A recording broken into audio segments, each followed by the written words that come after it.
Bismillah, back again on Mod Kadley channel. This is my story, Jamal Amiin. Bismillah, and waa Parti 2 qaybta labaad ku jirnaa. Tii hore waxay ahayd qayb koosa ogeedeen, and maantana Part 2 iyo Jamal.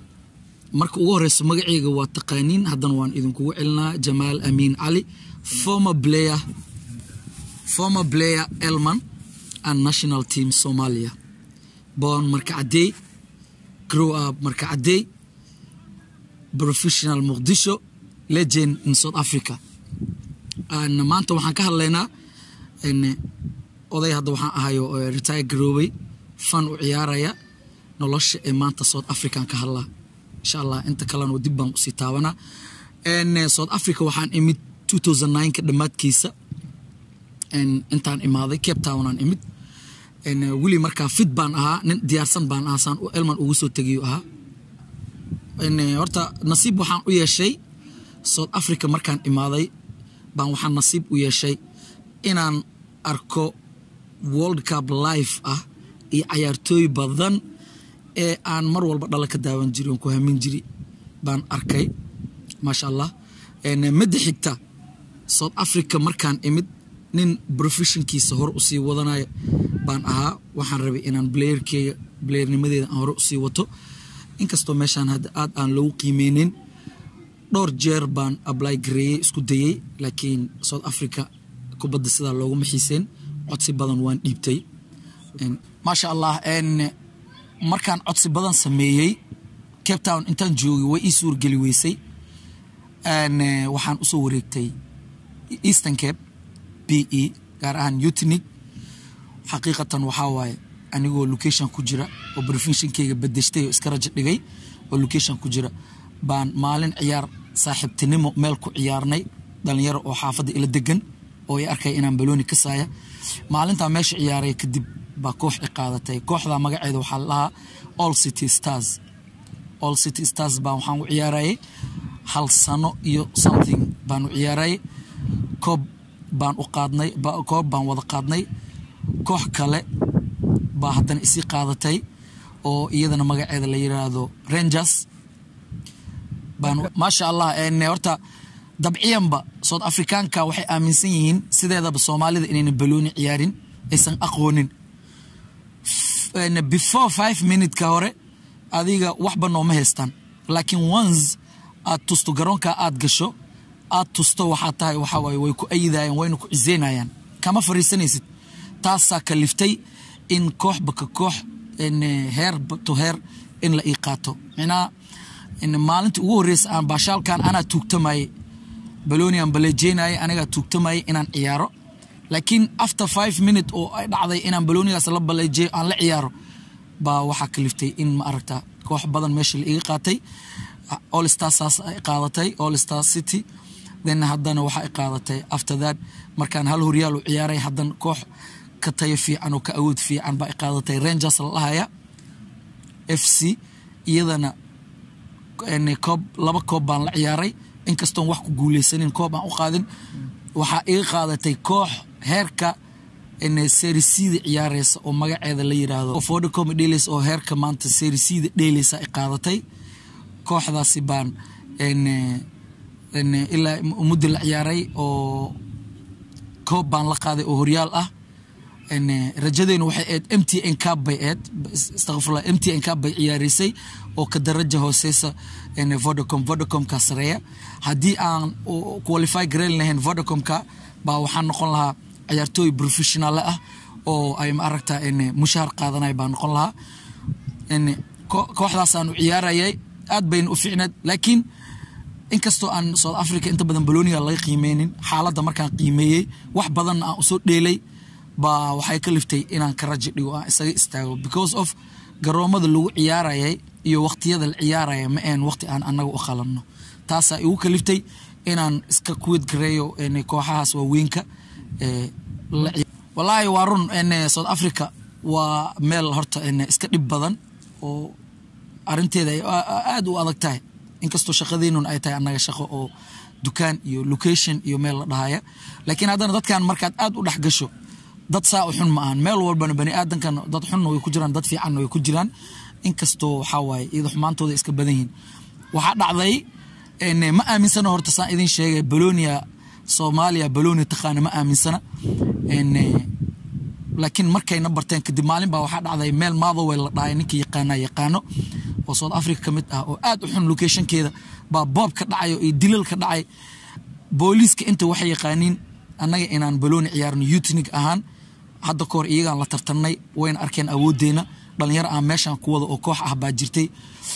Safemo iyo waxaan waday xulka youthnig stars baan waday booliiska markayna arkeen kadib waxay noo waceen inaan noo magacaawdeen inaan ka qayb galno ciyaar oo nabadeen ah meeshaasi boobka iyo dilka uu ka dhacay Motherwell kooxooyin jooga in la dheelo si loo baro inay Soomaalida Bologna ciyaari karto in isdhaxgal in laga sameeyo ay ogaato Soomaalida naftirkeeda bulsho inay tahay oo ma aragtaa Bolognigan ay wax ka yaqaaniin meeshaan tagnay ma sha Allah tabarakallah waxay naga filneen baan ku sameynay ciyaar aad u fiican baan soo bandhignay inkastoo penalty loogu badiyay marka maxaa South Africa waa ciyaartoy aad u wada fiican jirta siiba gobolkeena Coastal meel la dhahayaa jirta iyadana ciyaartoy aad u wada fiican oo xidiga ah jooga youthnig sidoo kale iyadana xidiga jooga markii hal team aan noqonayna hadii waxaan aaminsanahay inaan soo Bafana la ciyaari karno hadii la isku wada keeno inay Bafana wada ciyaari karaan laakiin as a youthnig aan labada koox aan wada Amiin teamka iyo xulka aan waday ma kala dooran kar xaqiiqatan ma kala dooran karin wayga because of indheega xiran baan magacaabi karaaba in ma aragtaa koox qof waliba aan qaadan karo sababtoo taa waxaan ku cadeynaa in xulka aan wadin ay libaaxi ahaayeen teamka aan wadin inay libaaxi ahaayeen aad iyo aad waxa jirta away koox dadka naftirkooda markay ismahdiyaan bay meel aadayaan awoodooda markay awood noqoto awoodeena waxa inoo cadeysay dhowr jeer baa madow la ciyaarnay South African ah color la ciyaarnay cadaan la ciyaarnay markaan aragnay kuwa naga hor imaadaba inaan dardareyno intaas oo goolal u dhiibeen baa waxaan noogu dhalatay inaan away aadno marka awayga aan aadnay waxa ugu horeeya Joburg baa aadnay Joburgna iyadana ah hooyga sport Joburgna waa magaal aad noogu fog waliba laakiin markaad adigu awoodaada aad rabtid inaad soo ogaato waxa muhiim ah inaad aado awood adi ka sareysa inaad tagto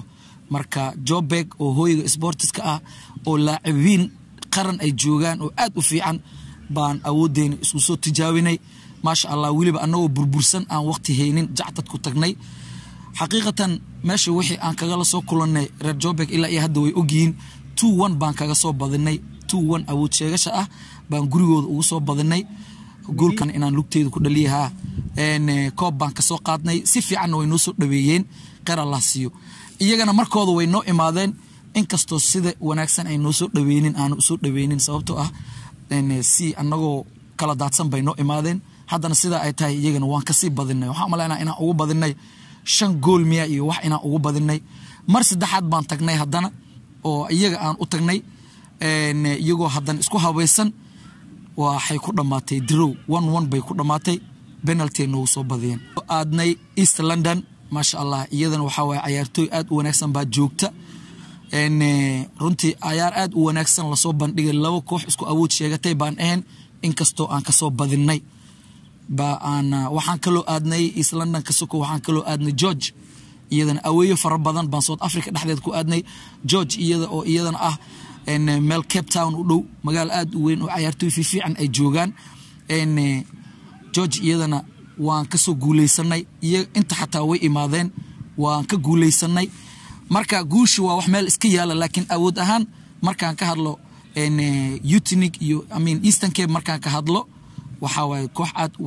u weyn u xoog badan u tayo leh iyo ciyaartoy xidiga ah oo aan inta lagu soo koobi karin baa wada jooga Jamal ahaan igama ahan sportiska inaan wax horumarka si gaaro ciyaartoy aan sidaad wada ogtiin dhamaantiin qof weyn baan ahay oo retire garooway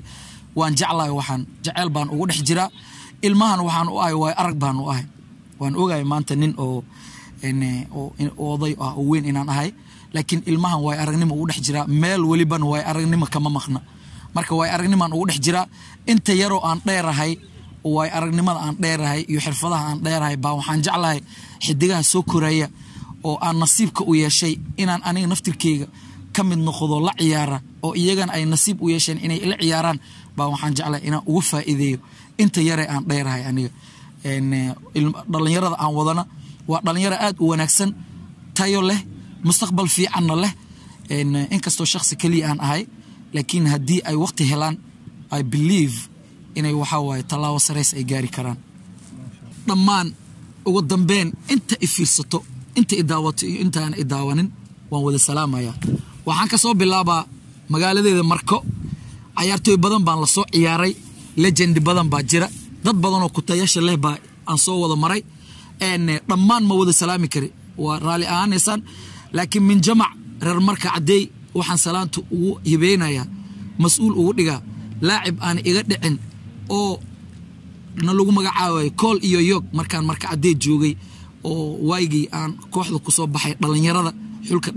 dhalinyarada team markaan ku soo baxay Sterling team markaan ku soo baxay nin Cadow Jeelani la dhahay saaxiibkeyga Cadow Jeelani laacibka kamid ah buu reer Marka caday oo maanta ku sugan Netherlands baan salaanta ugu gudbina Cadow Jeelani adiga iyo dhammaan reer Marka caday waan idin salaama waxaan kaloo salaama dhammaan inta gobol aan soo maray Shalambood ha noqoto Janaale Qoryooley Buulo Mushani iyo inta Baraawe inta ciyaartooy aan la soo dheelay dhammaan walaalahayga waan wada salaama markaan u soo laabto Muqdisho waxaan salaama dhammaan ciyaartooyda iyo kooxooyinka tiimamka heerka sare iyo heerka hoosaba ciyaartooyda ku ciyaarta garoomaha yar yar sida bacaadiyada salaxyada dhammaan waa wada salaama iskool Jabuuti dhamayaasin carta salaxa Madiina degmada korontada Amiin waxaan kaloo salaama shir kule dadka igu la ciyaaray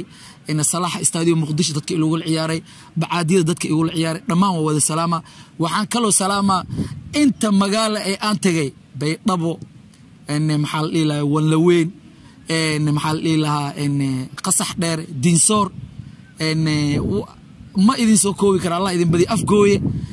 Boosaaso Gaalkacyo Qardho Garoowe dhammaan inta meel aan ku soo dheelay xasuus dheer baan galay raalin ahada dhammaan waa wada salaama reer Xamar waxaan salaanta ugu jamcinaya